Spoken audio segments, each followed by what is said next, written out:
এই ছেলেটা প্রচন্ড ডিপ্রেশনে পড়ে যতবারই আত্মহত্যা করতে যায় ততবারই কেউ না কেউ এসে তাকে বাঁচিয়ে দেয়, কিন্তু শেষবার যখন সে আত্মহত্যা করতে যায় তখন স্বয়ং 4-5টা ভূত এসে তার ঘাড়ে চেপে বসে। তাই এখন নিজে মরে ভূত হওয়ার থেকে সব ভূতেদের কাছ থেকে বাঁচায় যেন জীবনের আসল লক্ষ্য হয়ে দাঁড়ায়। গল্পের শুরুতে আমরা স্ট্যাংম্যান নামের একটা অনাথ ছেলেকে দেখতে পাই। সে তার পরিবার সম্পর্কে কিছুই জানে না, তার কোনো বন্ধু বান্ধব নেই। সারাক্ষণ একা একা থাকতে থাকতে সে ডিপ্রেশনে চলে গিয়েছে।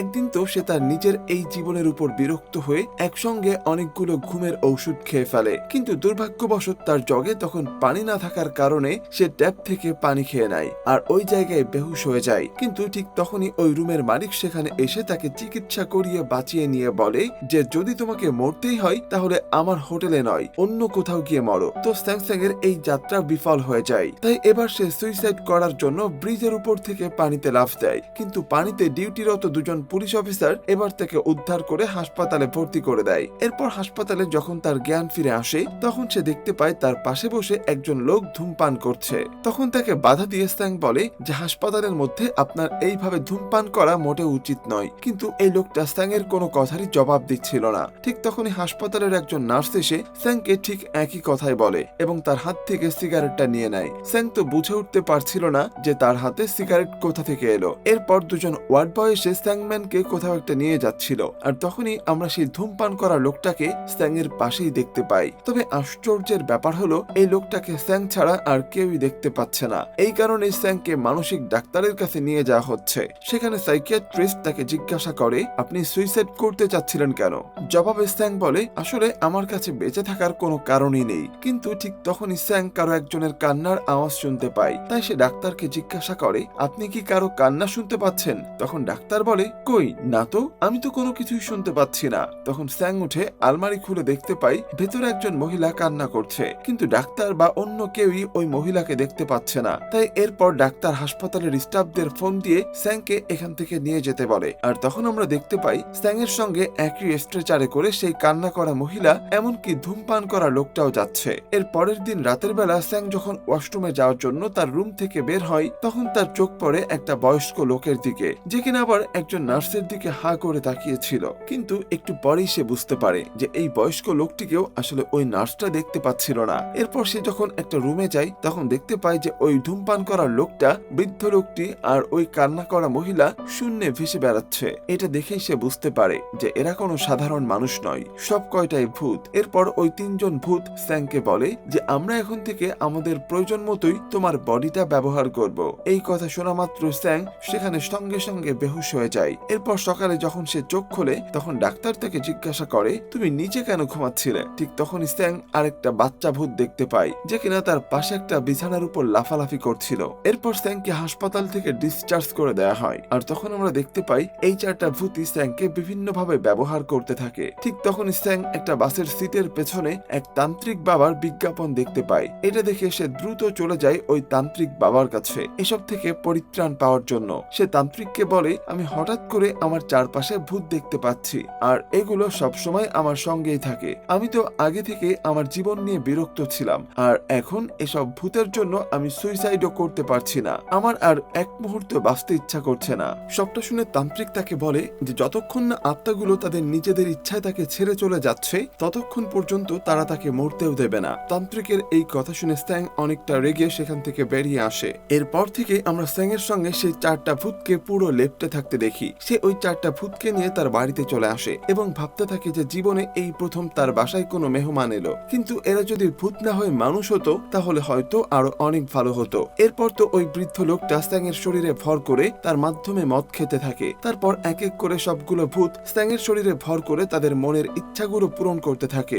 এইসব হুলস্থুল কাণ্ডের জন্য স্যাং এর অবস্থা আরো খারাপ হয়ে যায়। তাই স্যাং রেগে গিয়ে তাদের সবাইকে ঘর থেকে বেরিয়ে যেতে বলে। সেদিন রাতে স্যাং যখন তার রুমে ঘুমাচ্ছিল তখন হঠাৎ করে তার রুমের তাপমাত্রা প্রচন্ড ঠান্ডা হয়ে যায়। ঘুম থেকে উঠেই সে দেখতে পায় তার রুমে বরফ জমে গেছে। এগুলো দেখে সে প্রচন্ড ভয় পেয়ে আবারও ওই তান্ত্রিকের কাছে চলে যায় এবং সবকিছু খুলে বলে। তান্ত্রিক তাকে বলে ওই ভূতগুলো তোমার উপরে প্রচন্ড রেগে গেছে আর এই কারণে তারা এসব করছে। স্যাং তখন তান্ত্রিককে বলে আপনি যে কোনো ভাবে ওই ভূতগুলোকে আমার কাছ থেকে তাড়িয়ে দিন। কিন্তু ভূতগুলো নিজে থেকে স্যাংকে না ছেড়ে গেলে তান্ত্রিকও কিছুই করতে পারবে না, এটা তো সে আগেই বলে দিয়েছে। তাই তান্ত্রিক এবার স্যাংকে বলে, তুমি ওই ভূতগুলোর সঙ্গে কথা বলে তাদের শেষ ইচ্ছাটা পূরণ করে দাও, তাহলেই দেখবে তারা মুক্ত হয়ে যাবে। এরপর বাসায় গিয়ে স্যাং ওই ভূতগুলোর সঙ্গে একটা মিটিং এ বসে যায়। সে তাদের জানায় যে সে এক এক করে তাদের শেষ ইচ্ছাগুলো পূরণ করবে, কিন্তু এর পরিবর্তে তাদের স্যাং এর জীবন থেকে চলে যেতে হবে। তখন তারা সবাই স্যাং এর শর্ত মেনে নেয়। এরপর দৃশ্য পরিবর্তন হলে আমরা একটা হাসপাতাল দেখতে পাই,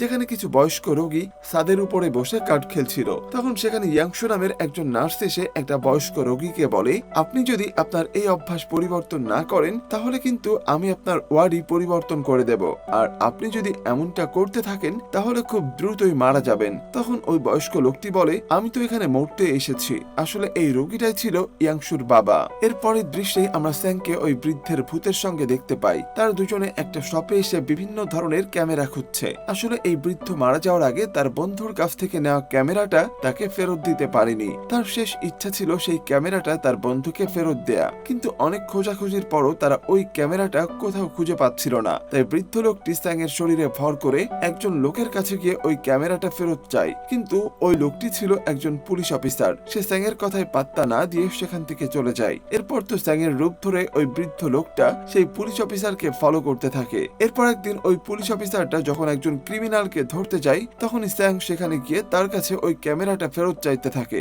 যার কারণে ওই ক্রিমিনালটা সেখান থেকে পালিয়ে যায়। তাই রাগ হয়ে পুলিশ অফিসার এরপর স্যাংকে অ্যারেস্ট করে ফেলে। স্যাং যখন জেলের মধ্যে বন্দী ছিল তখন সে দেখতে পায় পুলিশ অফিসারের স্ত্রী তার জন্য খাবার নিয়ে এসেছে। তখনই আবার ওই বৃদ্ধ লোকের ভূতটা স্যাং এর উপর ভর করে পুলিশকে হুমকি দেয়, আর বলে, আমি জানি তুমি ওই ক্যামেরাটা একটা মেয়েকে উপহার দিতে চাও, কিন্তু তুমি যদি ওই ক্যামেরাটা আমাকে ফেরত না দাও তাহলে তোমার স্ত্রীর সামনে আমি এখন এই মেয়েটার নাম বলে দেব। এই কথা শুনে পুলিশ অফিসারটা বাধ্য হয়ে তাকে তার ক্যামেরাটা ফিরিয়ে দেয়। এরপর স্যাং ক্যামেরাটা ওই বৃদ্ধ লোকটার বন্ধুর কাছে ফেরত দিয়ে আসে, যে কিনা এখন হাসপাতালে ভর্তি আছে। হাসপাতালে আসার পর স্যাং ইয়াংশুকে দেখতে পায়, আর ইয়াংশুকে দেখা মাত্রই স্যাং তাকে অনেক পছন্দ করতে শুরু করে। কিন্তু এখনো তো স্যাং এর উপর সে বৃদ্ধ লোকটার ভূত ভর করে আছে, তাই স্যাং এর আচরণে ইয়াংশু তাকে বেশ অদ্ভুত মনে করতে থাকে। এরপরই স্যাং চলে যায় সেই বাচ্চা ছোট্ট ভূতটার ইচ্ছা পূরণ করতে। এখানে স্যাং এই বাচ্চা ভূতটাকে একটা অ্যানিমেশন মুভি দেখাতে নিয়ে আসে, কিন্তু এই সিনেমা হলের সামনে ইয়াংশুর সঙ্গে স্যাং এর দেখা হয়ে যায়। আসলে ইয়াংশু তার হাসপাতালে ভর্তি থাকা একটা বাচ্চা ছেলেকে এখানে নিয়ে এসেছিল কার্টুন দেখানোর জন্য, আর এরপর তারা সবাই মিলে এখানে অনেক মজা করেই অ্যানিমেশন মুভি দেখতে থাকে। একটা সুন্দর মুভি বা ভিডিও কিভাবে সবার মন ভালো করে দেয় আর সবাইকে একসাথে জুড়ে রাখে, ভিডিওর এই জাদুকরী ক্ষমতা কিন্তু এখন আমাদের সবার হাতেই আছে। আমরা অনেকেই অনেক ক্রিয়েটিভ চিন্তা করি, নিজের অনেক স্কিল বা গল্প পৃথিবীর সামনে তুলে ধরতে চাই, কিন্তু সঠিক গাইডলাইন বা টেকনিক্যাল নলেজ না থাকায় সেটা পেরে ওঠে না। আপনাদের সেই লুকানো ক্রিয়েটিভিটিটাকে একটা প্রফেশনাল রূপ দিতে আমাদের সবার প্রিয় টিম মায়াজাল নিয়ে এসেছে দারুণ একটা মেন্টরশিপ প্রোগ্রাম।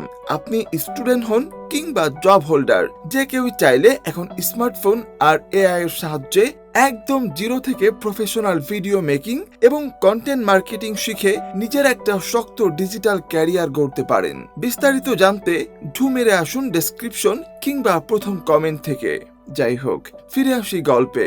মুভি শেষ হওয়ার পর এই বাচ্চা ভূতটি স্যাং এর শরীরে ভর করে ইয়াংশুর সঙ্গে থাকা ছোট্ট বাচ্চাদের কাছে গিয়ে তার সব ক্যান্ডি চেয়ে বসে। তখন ওই বাচ্চাটি এত বড় লোককে ক্যান্ডি চাইতে দেখে লজ্জা পেয়ে সব ক্যান্ডি দিয়ে দেয়। স্যাং এর এরকম অদ্ভুত কাণ্ড দেখে ইয়াংশু নিজেও অবাক হয়ে যায়। এরপর তারা চারজন একসঙ্গে লাঞ্চ করতে চলে যায়। তারপর ওই ছোট্ট ছেলেটি দেখতে পায় যে স্যাং একাই অনেক খাবার খেয়ে ফেলছে। এটা দেখে ইয়াংশু আর ওই ছোট্ট বাচ্চা ছেলেটি অনেক অবাক হয়ে যায়, কারণ তারা তো আর জানতো না যে স্যাং এর উপর একটা বাচ্চা ভূত ভর করে আছে। তবে একটু পরেই দেখা যায় অতিরিক্ত নুডলস খাওয়ার কারণে স্যাং এর সেখানে বমি হতে শুরু করে। তবে এই সবকিছুর মধ্যে স্যাং ওই বাচ্চা ভূতটার শেষ ইচ্ছা পূরণ করে ফেলে। এরপর স্যাং প্রথমে দেখা ধূমপান করতে থাকা ভূতটার ইচ্ছা পূরণ করতে একটা গ্যারেজে চলে যায়, যেখানে ওই ভূতের বাবার একটা ট্যাক্সি ছিল, আর ওই ট্যাক্সি চালানোই ছিল এই ভূতটার শেষ ইচ্ছা। তবে ওখানে গিয়ে তারা দেখতে পায় ওই ট্যাক্সির মধ্যে ইতিমধ্যে একটা মাতাল লোক বসে তার স্ত্রীকে গালাগাল দিচ্ছিল। লোকটি স্যাংকে দেখা মাত্রই ট্যাক্সি নিয়ে তার পিছু করতে শুরু করে। স্যাং প্রথমে ভয় পেয়ে দৌড়াতে শুরু করে, কিন্তু একটা পর্যায়ে গিয়ে থেমে যায়। স্যাংয়ের এরকম হঠাৎ থেমে যাওয়া দেখে ওই লোকটাও ট্যাক্সি থামিয়ে দেয়। তখন ওই লোকটা স্যাংকে জিজ্ঞাসা করে, তুমি আমার কাছ থেকে কি চাও? স্যাং বলে, আমি আপনার ট্যাক্সিটা কিছু সময়ের জন্য চালাতে চাই। তখন ওই লোকটা বলে, তোমাকে যদি এই ট্যাক্সিটা নিতে হয় তাহলে আগে তোমাকে খোঁজ নিতে হবে আমার স্ত্রী আমার আড়ালে আর কি কি করে বেড়াচ্ছে। এর পরের দিন ওই ট্যাক্সি ড্রাইভারের কথা মতো স্যাং আর সেই ভূতটা তার স্ত্রীর পিছু করতে থাকে। তখন দেখা যায় ওই মহিলাটি হাসপাতালে গিয়ে ইয়াংশুকে বলছে যে সে কোনো সার্জারি করাতে চায় না। এসব কথাবার্তার সময় ইয়াংশু আবার স্যাংকে দেখে ফেলে, তাই স্যাং সেখান থেকে সরে গিয়ে ওই ভূতটার সঙ্গে হাসপাতালের এক কোনায় গিয়ে বসে থাকে। কিছুক্ষণ পরে ইয়াংশু এলে সে নিজে থেকেই ওই মহিলার ব্যাপারে গল্প করতে শুরু করে। আসলে ওই মহিলার ফুসফুসে ক্যান্সার হয়েছে আর তার উপর তিনি আবার প্রেগনেন্ট, কিন্তু এই ক্যান্সারের যদি অপারেশন করা হয় তাহলে তার বাচ্চাটা মারা যাবে, তাই তিনি কোনোভাবেই সার্জারি করাতে চান না। জীবন দিয়ে হলেও ওই বাচ্চাটাকে তিনি বাঁচাতে চান। কথা শেষ করার পর ইয়াংশু স্যাংকে তার কার্ডটা দিয়ে দেয়। এরপর স্যাং সেই ট্যাক্সি ড্রাইভারের কাছে গিয়ে তার স্ত্রীর ব্যাপারে সবকিছু খুলে বলে। ঠিক তখনই ওই লোকটার সামনে তার স্ত্রী চলে আসে। তখন লোকটা কাঁদতে কাঁদতে বলে, তুমি এই সব কিছু আমাকে আগে কেন বলনি? আমি কিছু বুঝতে চাই না, তুমি আগে অপারেশনটা করাবে, আমি চাই তুমি আমার সঙ্গে বেঁচে থাকো। কিন্তু ওই মহিলা বলে, অপারেশন করালেও আমি খুব বেশি দিন বেঁচে থাকতে পারবো না, কিন্তু যদি অপারেশনটা না করাই তাহলে আমার এই বাচ্চাটা দুনিয়াতে তোমার সঙ্গেই বেঁচে থাকতে পারবে। এই ঘটনার মাধ্যমে স্যাং ওই ট্যাক্সিটা পেয়ে যায়। এরপর স্যাং আর সেই ভূতটা ওই ট্যাক্সিটা নিয়ে সমুদ্রের পাড়ে ঘুরতে চলে যায়। এখানে বসে তারা দুজন অনেক ভালো সময় কাটায়। এরপর কথাবার্তা শেষ করে ওই ভূতটা স্যাংকে নিয়ে সমুদ্রে সাঁতার কাটতে চলে যায়। তাদেরকে দেখার জন্য ওখানে বাকি তিনটা ভূতও উপস্থিত ছিল। ওই ঘটনার পর সবাই যখন বাড়িতে ফিরে আসে ততক্ষণে স্যাংয়ের সঙ্গে ওই ভূতগুলোর অনেক ভালো একটা সম্পর্ক হয়ে গেছে। স্যাংও আস্তে আস্তে তাদের সবাইকে তার পরিবারের সদস্য হিসাবে মনে করতে শুরু করে। এরপর একদিন স্যাং ওই ভূতটাকে সঙ্গে করে একটা ডিভিডির দোকানে গিয়ে নাচের জন্য কিছু অ্যানিমেশনের ডিভিডি কিনে নেয়। বাড়িতে যাওয়ার সময় স্যাং স্মোক করার চিন্তা করলে ওই ভূতটা স্যাংয়ের কাছ থেকে সিগারেটটা ফেলে দেয়। ঠিক তখনই একজন পুলিশ অফিসার এসে তাদের গাড়িটা থামিয়ে দেয়। চেকিং করার সময় যখন সে স্যাংয়ের কাছে লাইসেন্স পায় না তখন সঙ্গে সঙ্গে ওই পুলিশ অফিসারটা স্যাংকে গ্রেপ্তার করে ফেলে। কোর্টে চালান করার আগে স্যাংকে তার পরিবারকে খবর দেওয়ার কথা বলে, কিন্তু পরিবার বলতে তো স্যাংয়ের আসলে কেউই নেই। ঠিক তখনই তার মনে পড়ে যায় ইয়াংশুর কথা। এরপর সে তার কাছে থাকা ইয়াংশুর কার্ড দেখিয়ে তাকে পুলিশ স্টেশনে ডেকে পাঠায়। এরপর পুলিশ স্টেশনে বসে বসে স্যাং ওই ভূতটার সঙ্গে গল্প করতে থাকে। সে বলে, যখন কোনো অনুষ্ঠান হতো তখন আমি প্রচন্ড একা ফিল করতাম, কারণ আমার তো পরিবার বা বন্ধু বান্ধব বলতে কিছুই নেই, এমনকি আমার সব ছবি সবসময় একা। জীবনে একটা ফ্যামিলি যে কতটা গুরুত্বপূর্ণ এইসব ব্যাপারে সে ওই ভূতটার সঙ্গে গল্প করছিল। এইসব কথা দূর থেকে ইয়াংশু শুনতে পায়। এরপর সে স্যাংকে জড়িয়ে ধরে তার হার্টবিট শুনতে থাকে। তারপর সে স্যাংকে সারিয়ে নিতে এসে বলে, তোমার হার্টবিট তো বলে তুমি একজন সুস্থ মানুষ, আসলে সবার লাইফেই পরিবার দরকার, আর তোমার বলা কথাগুলো খুবই গুরুত্ব। এরপর স্যাং ওই ভূতটার কথা মতো ইয়াংশুকে সেই ডিভিডি গুলো দিয়ে দেয়। এরপর স্যাং ইয়াংশুকে বাড়ি এগিয়ে দেওয়ার জন্য তার সঙ্গে যায়। বাসের মধ্যে সে জিজ্ঞাসা করে, হঠাৎ করে তুমি আমার হার্টবিট কেন শুনছিলে? ইয়াংশু বলে, ছোটবেলা থেকেই আমার অন্য মানুষের হার্টবিট শুনতে অনেক ভালো লাগে। তখন স্যাং বলে, তাহলে আমিও তোমার হার্টবিট শুনতে চাই। এটা বলে স্যাং লজ্জা পেয়ে হাসতে হাসতে দ্রুতই ইয়াংশুর হার্টবিট শুনে নেয়। এই ঘটনার পর থেকে তাদের দুজনের মাঝে মন দেওয়া নেওয়ার শুরু হয়ে যায়। এর পরের দিন স্যাং আবার ওই মহিলা ভূতটাকে কান্না করতে দেখে। সে জিজ্ঞাসা করে, তোমার শেষ ইচ্ছা কি? তখন এই ভূতটা বলে, আমি তোমাদের সবার জন্য রাতের খাবার রান্না করতে চাই, তুমি চাইলে তোমার বান্ধবী ইয়াংশুকেও দাওয়াত দিতে পারো। এই কথা শুনে সে ওই ভূতটাকে সঙ্গে নিয়ে ইয়াংশুকে দাওয়াত দিতে চলে যায়। কিন্তু আজ ইয়াংশুর সঙ্গে স্যাংকে দেখে ইয়াংশুর বাবা তাকে অনেক প্রশ্ন করতে শুরু করে। তিনি মনে করেন স্যাং হয়তো তার মেয়ের সঙ্গে প্রেম করছে, তাই তিনি অতিরিক্ত উত্তেজিত হয়ে তাদের বিয়ের ব্যাপারেও জিজ্ঞাসা করেন। এইসব কথা শুনে ইয়াংশু রীতিমতো তার বাবাকে বকাঝকা করে কেবিনে পাঠিয়ে দেয়। স্যাং ইয়াংশুকে বলে, তোমার বাবার সঙ্গে এভাবে কথা বলা ঠিক হয়নি। ইয়াংশু তখন বলে, তুমি পরিবার সম্পর্কে কিছুই জানো না, তোমার তো পরিবার বলতে কিছুই নেই, আর তাছাড়া সব পরিবার ভালো হয় না। এসব কথা শুনে স্যাং সেদিন বাড়ি ফিরে আসে। পরের দিন সন্ধ্যায় হঠাৎ করে ইয়াংশুর বাবার ভূত স্যাং এর বাড়িতে আসে। অর্থাৎ ওই দিনের ঘটনার পরেই ইয়াংশুর বাবা মারা গিয়েছিলেন। ইয়াংশুর বাবার ভূত তার মেয়ের কাছে ক্ষমা চেয়ে স্যাংকে বলে, তুমি আমার মেয়েকে এটা জানিয়ে দিও। যথারীতি স্যাং ইয়াংশুর বাবার শেষকৃত্যে গিয়ে তাকে বলে, তোমার বাবার আত্মা আমার কাছে এসেছিল, তিনি তোমার সঙ্গে যাই করে থাকুন না কেন সবকিছুর জন্য ক্ষমা চেয়েছেন। এখানে স্যাং তার নিজের ভূত দেখার ক্ষমতার কথাও ইয়াংশুকে বলে দেয়, কিন্তু ইয়াংশু তার একটা কথাও বিশ্বাস করে না, কারণ ছোটবেলায় তার মা মারা যাওয়ার পর তার বাবা আর কোনো খোঁজ নেননি, আর আজ স্যাং এসেছে বাবার হয়ে সরি বলতে। এসব আজগুবি কথা শুনে ইয়াংশু রেগে গিয়ে স্যাংকে এসব মিথ্যা কথা বলা বন্ধ করতে বলে। এরপর স্যাং বাড়িতে ফিরে এসে ওই মহিলা ভূতটার সঙ্গে রান্না বান্নার জন্য সব কেনাকাটা করে। বাড়িতে ফিরে ওই মহিলার ভূত স্যাংয়ের উপর ভর করে রান্না করতে থাকে। ঠিক তখনই ইয়াংশু স্যাংয়ের বাড়িতে চলে আসে।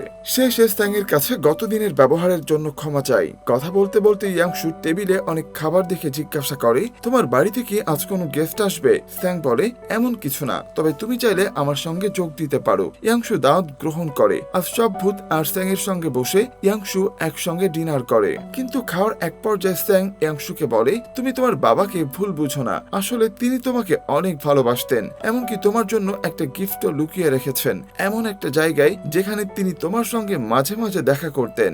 আবারও এসব আজগুবি কথা শুনে ইয়াংশু রেগে সেখান থেকে চলে যায়। ইয়াংশু চলে যাওয়ার সঙ্গে সঙ্গেই ভূতগুলো সবার ইচ্ছা পূরণ হয়ে যায়। তাই স্যাং বলে, আমি তো তোমাদের সবার ইচ্ছা পূরণ করে দিয়েছি, এখন তোমরা সবাই চলে যাও। ভূতেরা কষ্ট পেলেও বাধ্য হয়ে স্যাংকে ছেড়ে চলে যায়। এদিকে ইয়াংশুর হাসপাতালে ভর্তি থাকা সেই বাচ্চা ছেলেটা মারা যায়। ইয়াংশু প্রচন্ড কষ্ট পায়। এরপর সে হাসপাতালের ছাদে গিয়ে এক কোনায় চাদর মোড়ানো কিছু একটা দেখতে পায়। এই জায়গাতেই ইয়াংশুর বাবা তার সঙ্গে প্রায় দেখা করতেন। ওখানে গিয়ে সে দেখতে পায় তার বাবা তার জন্য একজোড়া সাদা জুতা উপহার হিসেবে রেখে গেছেন। এটা দেখে সে তার বাবার ভালোবাসা অনুভব করে কান্না শুরু করে। অপরদিকে স্যাং আবার একা ডিপ্রেশনে পড়ে যায়। আবারও সুইসাইড করার জন্য সে গাড়ি নিয়ে বের হয়, কিন্তু বারবার ইয়াংশুর কথা মনে হতে থাকে। তাই এবার সে সুইসাইড না করে ইয়াংশুর জন্য একটা রাইস কেক বানিয়ে দেখা করতে যায়। আর স্যাং অবশেষে ইয়াংশুকে তার মনের কথা জানায়। সে ইয়াংশুকে অনেক ভালোবাসে। ইয়াংশুও তার প্রপোজাল গ্রহণ করে। এরপর তারা দুজনে বসে মজা করে রাইস কেক খেতে থাকে।